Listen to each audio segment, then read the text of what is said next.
Hi, I'm Amy, thank you for tuning in. This is my July wrap-up video and it's going to be a very short one because I read 3 books. I try not to think too much about numbers or to judge myself against people who are reading lots and lots of books, because I know everybody's circumstances are different, everybody's interest level in reading is different. Some people can read really fast, some people read slower. I think I read pretty fast, but also I find that my reading really tanks at points that I'm really busy writing, because I think time obviously is an issue, and I think it kind of uses the same part of my brain, and if I'm writing a lot, when it comes to downtime I don't really feel like reading. So this was a busy writing and editing month for me, and as a result I didn't read much. That being said, even though I only read 3 books, they were all brilliant, so let's get into discussing them. And the first one I read was The Madness by Dawn Kurtagich. I'm a huge fan of Dawn's YA books, and this is her adult debut. And when I heard the description of this, it just ticked every single box for me. It is a feminist retelling of Dracula set in Wales and with a kind of Welsh mythology slant to it. So the vampire myths and legends are very much steeped in Welsh stories, and I just love that.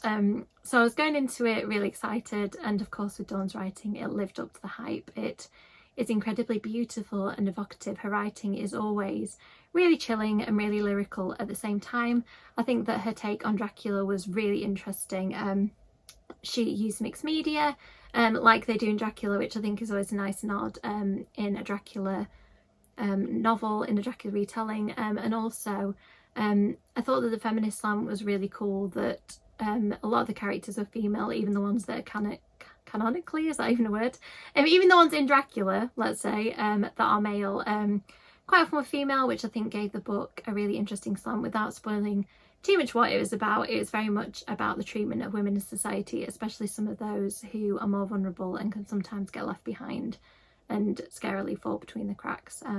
So absolutely love this, highly recommend. It comes out on the 27th of August. I'm not sure when this video is going to go live, but so it may already be out by the time you're watching this, but I would highly recommend you add this one to your list.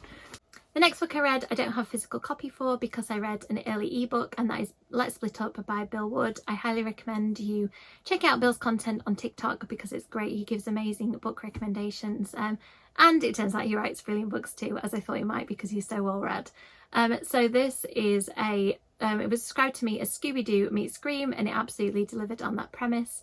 It's set in a town where Carrington Manor and the stories of the bad things that happened there in the past kind of overshadows the town, and then history starts to repeat itself and people are dying again, and a group of teens start to wonder if it's connected to the mysterious Carrington Ghoul. There's very much a kind of grown-up Scooby-Doo feel to this, where a group of teens trying to crack a mystery. Is called Let's Split Up because it delves into horror tropes a lot, including the splitting up one, which is fun.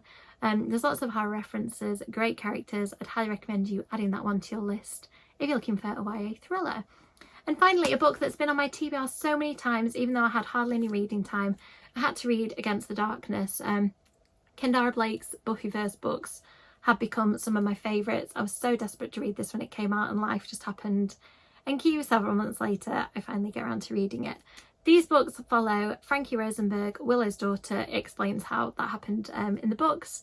And what I really like about these is that they have new characters added to the Buffyverse that fit beautifully, and they you meet some of our favourites. I'm not going to spoil it, you can read it for yourself and find out who appears.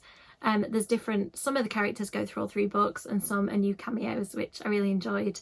I love how Kendara's writing just fits perfectly. She captured the dialogue of the characters, the feel of the Buffyverse, and I know that Disney Hyperion have a certain arc that they want their Buffy content to take, and Kendara followed the arc but also made it feel like her own.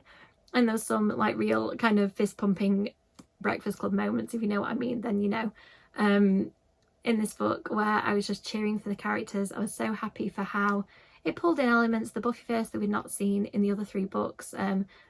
Without spoiling it, there was a particular character that was kind of held back, and it was alluded to whether they would be in it, and we finally got to see them in this book, which was so good.